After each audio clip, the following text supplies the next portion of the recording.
Michael Reinick, Boise, Mr. Chairman and committee members. I've lived in Idaho for 28 years after serving 20 years in the Air Force, including 1 year in serving in Vietnam. My son, now 28 years old, was 6 months old when we moved here.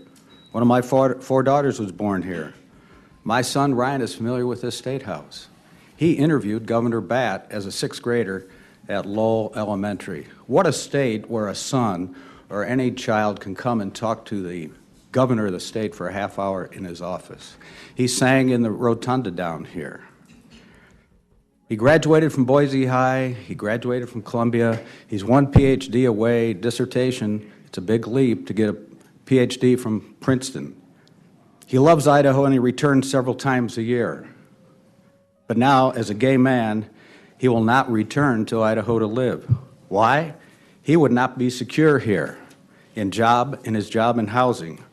Without this bill, my son will not return to Idaho. This hurts me, affects my family deeply. And he's not the only one who won't live in Idaho. Large and small businesses, including such big organizations as the U.S. Air Force and the DOD, which promotes equality and gay rights and religious rights, been at the forefront. We want more weapon systems stationed here in Idaho. They look at that and say, why should we send our men and servicewomen who are out dying for this country to a state where they may be discriminated against?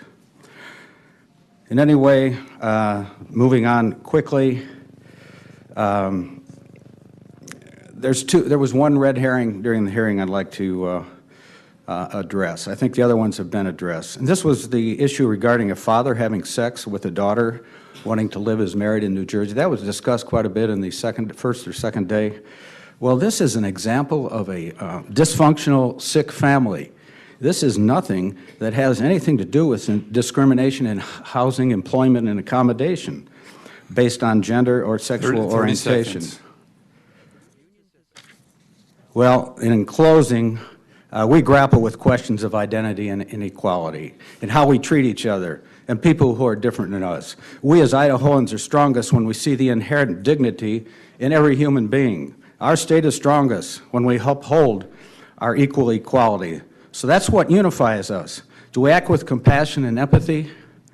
We are all beautiful flowers from the same garden, branches of the same majestic tree. My son's dreams and hopes are just as important and just as beautiful and just as worthy as mine and yours. Allow me my dream that... Time has expired, sir. Please wrap up. Allow me my dream that my son may return to his spiritual home. Please pass on the bill. And thank you very much. Other questions? Thank you.